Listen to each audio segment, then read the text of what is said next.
Hello PWL fans, and welcome to the last game of the league's fourth week, which just so happens to be this week's primetime matchup, meaning the competition is higher ranked than any other. I'm your commentator Joe Adams, accompanied by Jaquilliam. Thanks, Joe. Let's introduce the players for today's primetime matchup. Playing for the Bethany Eagles is free agent Daniel Winkle, subbing in for the Eagles' best player, Ben Clement. The Eagles are not in the best position right now, Jaquilliam. Playing for the Hillsborough Highlanders is Spencer Jenkins, hoping to score some good points after missing a game in Week 3. Nicholas Pickle Halford is representing the Rose City Wreckers. Rivaling is the Shockwaves' Jared Istuk, one of the two top 10 players in this game, ninth in the league. Playing for the Beaverton Ballers is our other top tenor, Ryan Cheddar-Howman, the second-place player in the league. Finally, playing for the Aloha Gladiators is Simon No Hose, No Money, No Game Carrick. With the players introduced, let's get to commentating on Match 1 for this primetime game. It looks like we already have our first elimination here. Nicholas Pickle Halford, the fan favorite, is already out as he takes 6th place. Wow, what an unathletic play from Pickle there. As you can see, the ref is also feeling pretty unathletic, sitting in his chair, really slouching. What a dummy. And it looks like Jared Istuk is already out. Tries to get him with a spin move. It does not work out. Now, Jared Istuk has some pretty fancy spin moves, but he wasn't able to get the job done right there. He was trying to be too fancy. Looks like we have two miscolored players, I think, this game. Jared Istuk wearing the yellow instead of the Cedar Mill Shockwave blue, but he gets a pass because he's Jared Istuk. But Simon No Hose Carrick is wearing white instead of what he should be wearing, orange, which is, as probably the biggest proponent of correct colors, it's got to be embarrassing for Simon No Cash Carrick. Yeah, what a loser. And as we see here, Daniel Winkle gets out off of a great hit from Ryan Cheddar-Howman. Honestly, this top 3 was pretty expected. Lots of great players here. And looks like Simon No Hose Carrick is already out. That's already another regicide there for Ryan Howman, the heavy favorite for this game, being the second best player in the league up to right now. And now it's going to be a David versus Goliath matchup here with Ryan Howman playing against Spencer Jenkins. I believe Spencer Jenkins has to serve to him, which, that's pretty scary. Already a strong hit, and Spencer Jenkins trying to back up in time, but he wasn't able to get there, which means Ryan Howman will take match 1 for the Beaverton Ballers. When Cheddar's receiving from a serve, it's really hard for the guy who comes after him. Our first sponsor of today's video is Walgreens. What's your favorite thing to buy at Walgreens, Jaquilliam? Probably anything long and girthy. Usually like, hot dogs. Those are pretty good. All right, thanks for letting us know, Jaquilliam. Yep. So for match 2, it looks like the new server is going to be Spencer Jenkins, who, as we all know, just came second in that last match. And everyone here has got a fresh start at this early point in the game. Ryan Howman is going to be the serve receiver, which is difficult, as we already see there. Nicholas Halford getting another last place. Wasn't expecting that. Tried to do something like a backwards hit. Kind of weird. Yep, Cheddar being in the second position is going to be devastating for really anyone receiving after him. But let's see if Simon No Hose Carrick is able to take up the mantle. Oh, and he does. Oh, it looks like Daniel Winkle just completely misses the table. Too strong for this game. Yeah, Daniel Winkle, we were considering not having him play because we all know that he's a little too strong for the rest of us. He can bench something like 700 pounds or something the last time we worked out together. But, now we're down to our final 4. Returning is Howman and Jenkins. We also got Carrick and this. And what just happened there? We couldn't see. Spencer was blocking the camera. Let's take a look from another angle here. It looks like Simon Carrick just... his brain must have just fell out of his skull right there. Well, actually, Joe, it's because, as you can see right here, Cheddar put a lot of backspin on that ball. So as soon as it touched the ground, it went back towards the table. It's either that or he used his force powers, as Ryan Howman is a Jedi. Yes, I have heard that, Joe. That's a good point. And now we're down to the Highlanders, the Ballers, and the Shockwaves in the top 3. And wow, a missed serve from Spencer Jenkins. He's trying to laugh that one off as if we're not all making fun of him right now. Yeah, although we are. Ooh, great receive from Jared. It's not easy being after Cheddar, but as we see here, he gets out from Cheddar. So. Which means now we have a rematch here between the Highlanders and the Ballers, who are contesting each other for the 4th and 5th place spots, I believe, right now. And Spencer Jenkins is holding his own, except for right there. We might get a replay. Yep, let's take a look what happened. Yep, hit it with his hand instead of the paddle. You know, it's just a regular mistake. Some absolutely disgusting hits from Cheddar, just really hard to return. Now showing why he's the number 2 player in the league. Yeah, absolutely. All right, at the end of match 2, we have our first look at the standings. Ryan Howman takes an expected early lead, winning both of the matches so far to tally 10 points for the second-ranked player in the league. Spencer Jenkins of the Highlanders is close behind, however, as he came second in both matches to score 8 for himself. Simon Carrick takes the 3rd place with 5 points, but close behind is 9th-ranked player Jared Istook of the Shockwave with 4 of his own. Eagles free agent Daniel Winkle came 4th and 5th to advance to 3 points in 5th place, and Nicholas Halford of the Wreckers sits in last after back-to-back last places to start off this game, which we all know means 0 points. Still, there's plenty of games left to play. Let's see how the standings change after match 4. Match 3, the starting server is going to be Nicholas Halford. You know, a more advantageous position for him, so hopefully he won't get out last again. Here's Daniel Winkle to hit it. Very high hit. Can Simon do something on this? He can hit it back onto the table at the very least. Looks like we're doing some strong hits here. Normally you could rely on Jared Istook to start sending this ball to the short side of the table, but not in this one. It looks like Daniel Winkle just got out. Spencer decided to not play safe for once, and it actually worked out as he gets Daniel Winkle out. Very impressive.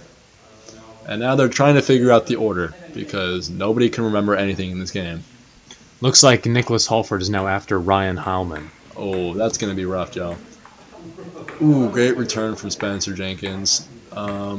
And he does a Fergie there it special. Is, the Fergie special from Nicholas Halford. He's right next to Cheddar as he's hitting it, and almost actually gets to the ball. Yeah, you know, showing some athleticism there from Nicholas Halford. Yeah, but not much brains.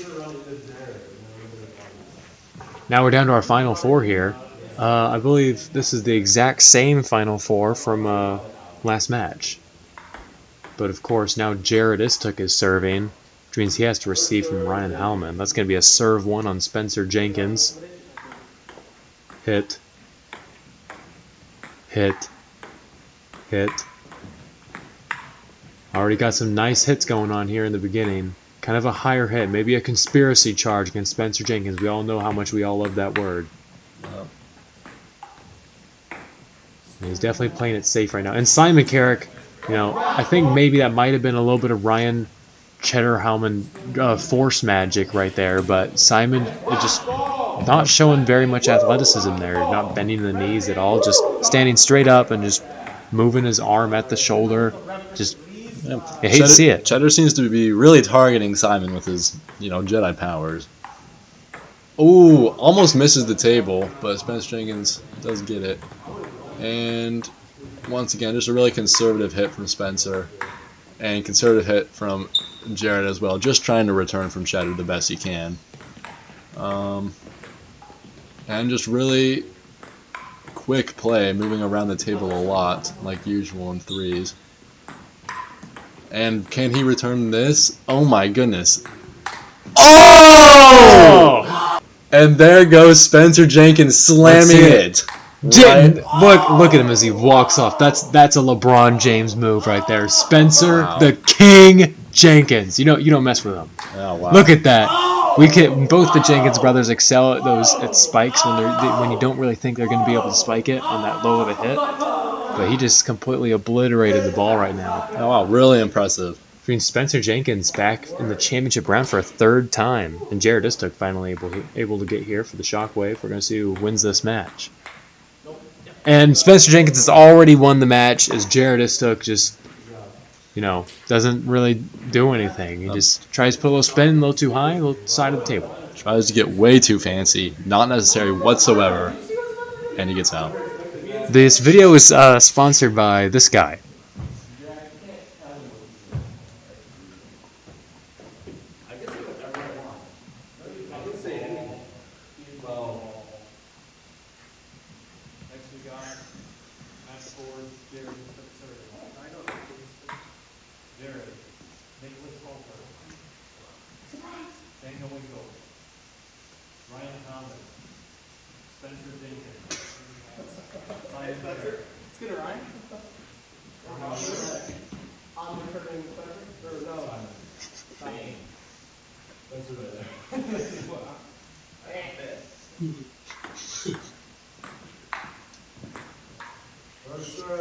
Alright, looks like we're going to start match 4. Jared Istuk is serving for the Cedar Mill Shockwave.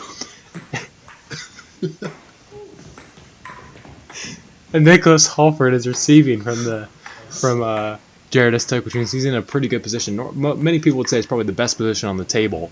And there's Daniel Winkle. Wow. Oh my goodness gracious, I can't believe it. This is who they got instead of Ben Clement. Ben Clement just absolutely choked the whole really unfortunate. So once again, Daniel getting out very early. I think we all saw this coming, honestly. It's just his arms are too big. He's too strong. Can't do much with that, He makes Will Benion's pecs look like mosquito bites. Literally. I could not have said it better myself, Joe. And then, all right, we got Jared serving to Nick once again. Oh! Holy crap! Great return from Nick. There's no way to really get that from Ched. Just hits a little too hard, and it goes over. Oh my gosh, Nicholas Halford finally doing something as he gets Ryan Heilman out. Wow! That is just really impressive. The ref is just dumbstruck over there. Everyone is smiling. They're like, where did that come from? They're all so happy that Ched got out so early. Of Nicholas Halford, the savior of match 4. Now we're down to our final 4 here. Nicholas Halford, and for his first time, as he gets to serve 1. We're going to see what happens next. All right, he gets it on the table. The ball's live. What's Simon going to be able to do with this? Ooh, if it hadn't bounced one more time, then that would have been spikeable, but a little too far, I think. And good corner shots from Nicholas Halford. His play is really ramping up, and Simon does a great directional shot as well. In fact, everyone's doing great hits right now down the side of the table, except for Spencer Jenkins. He's not really doing anything fancy, but everyone else is just doing some cool stuff. You can tell the play is much more conservative now that Cheddar is out. Now, I think everyone realizes that this is their chance to win a match. So they just don't want to be the next person to get out. I mean, you don't under any circumstances, but it's relatable. Whoa, close one there from Nick. Hits the side of the table. Very risky. But it hits the top of the table afterwards. And Nicholas Halford able a great directional shot, but Spencer's able to get it back. What a great recovery from Spencer Jenkins off of a great hit from Nicholas Halford. And now we're back to the short side of the table. And Simon Carrick tries to reverse the play, but it goes over the table. A valiant effort. Yep. Just something a little too skillful for Simon No-Host Carrick. And we're down to the Shockwaves, the Wreckers, and the Highlanders in a 3-person match. Ooh.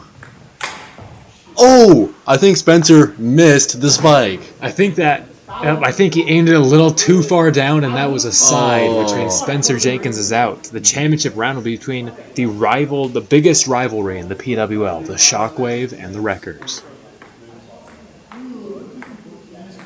Jared Istuk back in the second place, back in the top 2 for the second match in a row. But he's lasted a lot longer than last time. And right there, he's able to get him out as Jared Istuk wins the match for the Cedar Mill Shockwave.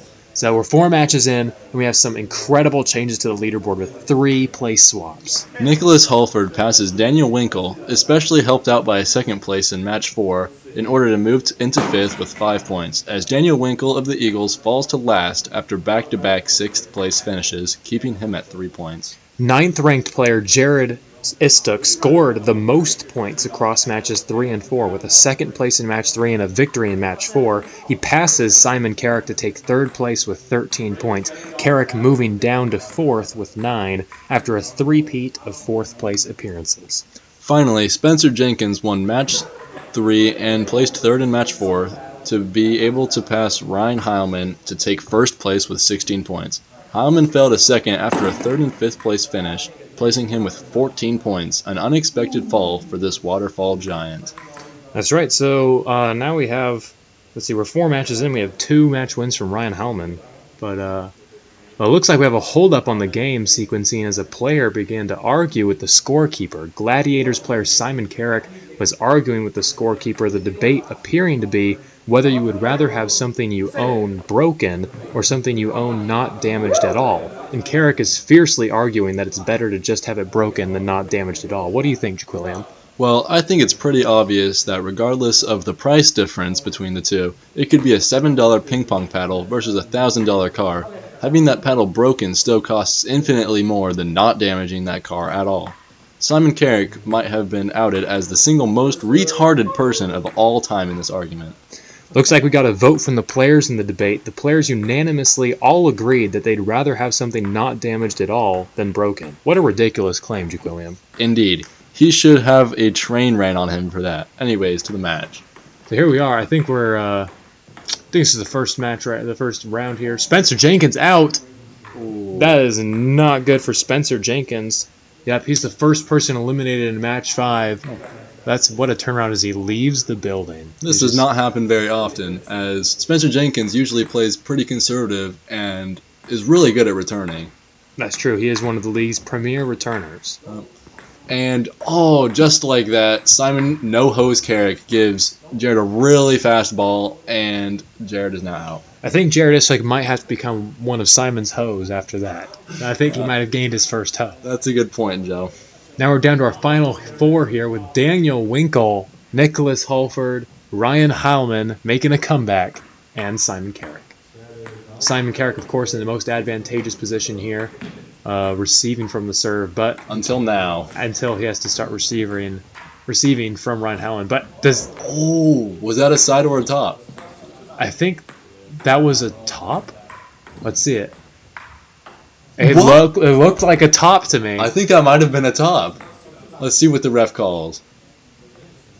And it was a topper. Wow. Nicholas Holford gets out. Simon Carrick and Nicholas Holford, probably the biggest individual rivalry in the league. Absolutely. And Simon Carrick gets him out there with a pretty half luck, half skill hit. Yep. And Daniel Winkle is out next as Simon Carrick is just going on a rampage. I think that might be maybe 4 eliminations in a row. Yeah, 3 or 4, Joe. Geez, now Ryan Heilman back in the championship, and Simon has the chance to win his first match ever. Yep. Normally he scores pretty decently, but I don't think he's ever won a match. And this might be his chance. It's that second serve on That's a Simon second Carrick. serve. One more serve, he's out of here. Fast hit. Smartly decides not to swing. That's going to be a serve on Ryan Heilman. Now Ryan Heilman's scared. Now he knows he has to do a very conservative hit. Ooh, kind of some spin on that one, though.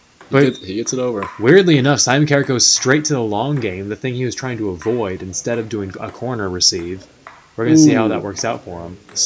Cheddar could not use his Jedi powers on him right there, unfortunately. Good corner shot there, but Simon's able to recover.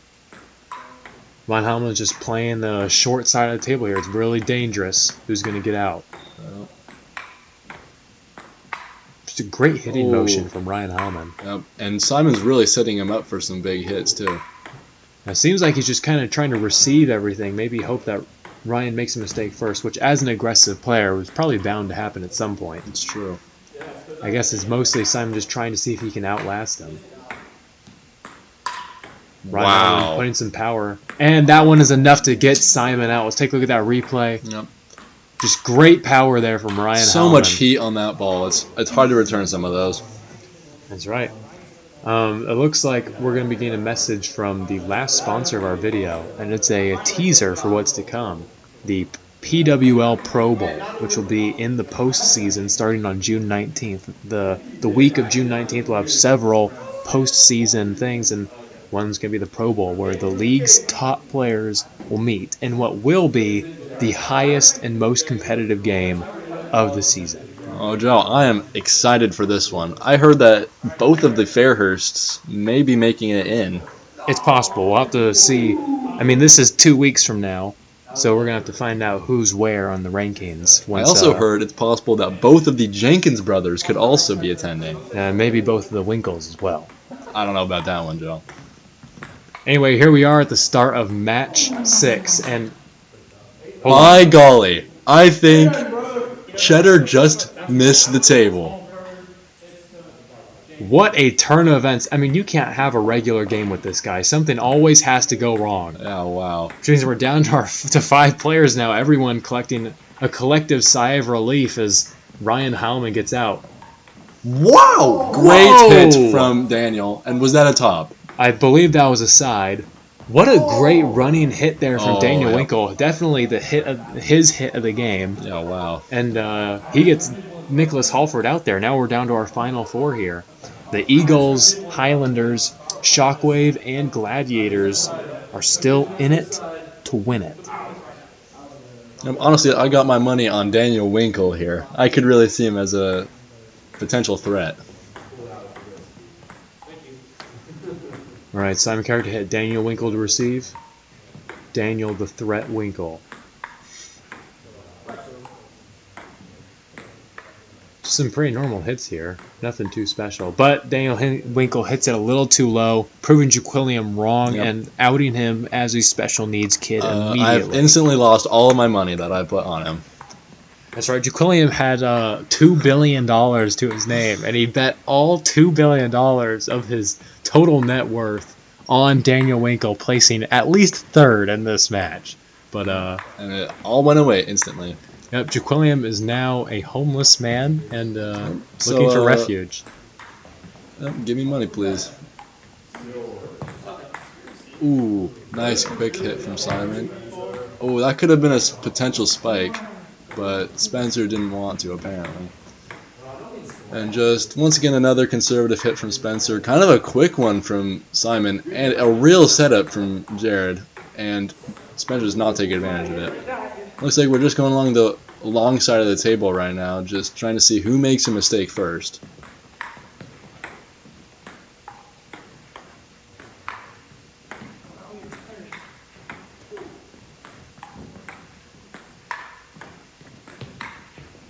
Oh, great setup.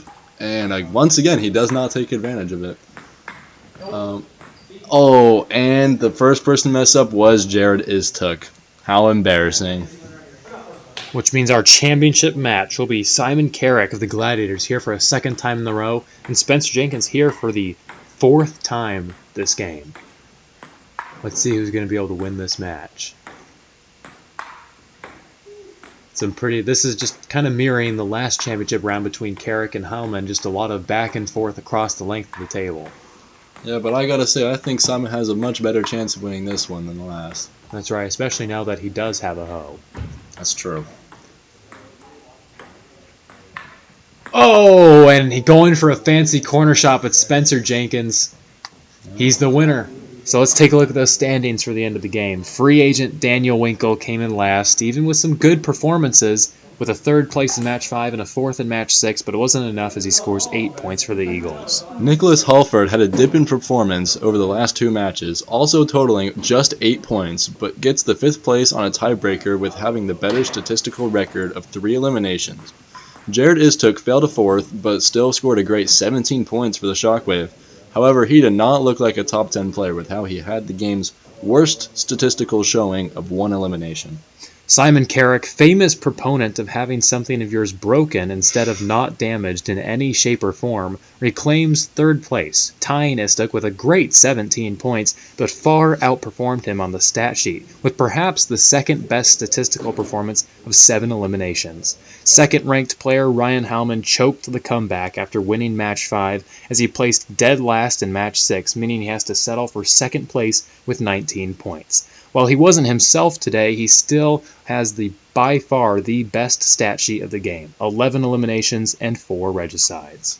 But the winner of the game is Spencer Jenkins, who after coming in last in match 5 was able to squeak by with a victory in match 6, as he wins the game with 21 points on 6 eliminations and 2 regicides. This primetime game belongs to the Hillsborough Highlanders. Because this is the end of the week, now we'll take a look at the updates on league-wide related categories. Firstly, the team standings. The Cedar Mill Shockwave are in first place with 331 points, with the second most eliminations at 98, and tied second most regicides with 29. The Aloha Gladiators are in second, 14 points behind the Shockwave, but with the most combined eliminations at 120, and the most regicides as well with 36. The Rose City Wreckers are placed third at 293, 24 points behind the Glads, with the tied second most regicides with 29. The Beaverton Ballers are in fourth with 285, just 8 points behind the Wreckers. The Hillsborough Highlanders are placed 5th at 275, 10 points behind the Ballers, and they have the third most eliminations with 96. Finally, the Bethany Eagles are last on the list, a whopping 67 points behind the Highlanders. That's a hard bridge to gap. Now let's take a look at the top knockouts leaders. Caden Fairhurst remains in first for the fourth week in a row with 63 total knockouts. Right behind him is the Ballers' Ryan Hallman, returning as the second with 51 of his own. Moving up from fourth last week is Tanner Jenkins of the Highlanders, who is now in third with 44. Ben Clement of the Bethany Eagles missed a game and moves down from fourth to third last week. Still an incredibly impressive 37, being a whole game behind. Jack Fairhurst of the Cedar Mill Shockwave returns as the fifth most with 29 KOs. I'm not seeing a single wrecker on this list, Jaquilliam. That's because they're simply dog water, Joe. Moving on to the league regicides leaders, Caden Fairhurst returns with the crown as he moves ahead to 26. Ryan Hallman also remains with the second most as he totals 18 at the end of week 4. Tanner Jenkins moves up from beyond fifth all the way up to third as he totals 14, making him third in both categories. And Ben Clement, again after missing a game, moves down to fourth with 11, making him fourth in both categories. That leaves Jacob Ham of the Rose City Wreckers, who, on only 2 games played, half as many as most players in the league, is fifth with 9. I'm not seeing any shockwaves on this list, Jaquilliam. Yeah, let's not talk about that one, Joe. Now a look at the league individual standings at the end of week 4. Caden Fairhurst is once again the Triple Crown holder, having scored the most points individually, breaking triple digits with 110 on a league-leading 63 KOs and 26 regicides. Ryan Hallman of the Beaverton Ballers retains second place with 84 points on 51 KOs and 18 regicides. Johnny Collier of the Cedar Mill Shockwave moves up a spot from last week, having scored 82 points on 22 eliminations and 8 regicides. Another Shockwave, Jack Fairhurst, moves up 2 spots himself with 75 points on 29 eliminations and 8 regicides. Kane Edmonds of the Rose City Wreckers retains the number 5 rank with 71 points on top of 24 eliminations and 8 regicides. The Aloha Gladiators' Riley Graham moves up a spot from last week into 6th, tying Kane Edmonds in both points and eliminations with 71 and 24, but losing the tiebreaker with less regicides at 4. The remaining top 10 players are number 7, Tanner Jenkins of the Hillsborough Highlanders, number 8, Ben Clement of the Bethany Eagles, number 9, Jared Istook of the Cedar Mill Shockwave, and number 10, Kian Dyer of the Beaverton Ballers. The Cedar Mill Shockwave have a whopping 3 top 10 players, including 2 top 5 players. The Aloha Gladiators have 2 top 10 players, including the league's number 1 ranked. The Ballers also have 2 top 10 players, including the number 2 ranked. That leaves the Wreckers, who have 1 top 10 player, but also a top 5 player at that, and the Highlanders and Eagles each with 1 top 10 player, but not even 1 top 6 player due to missed games most likely. That'll do it for today, folks. I am Joe Adams and he's Jaquilliam, and we'll see you next time on the PWL for Week 5.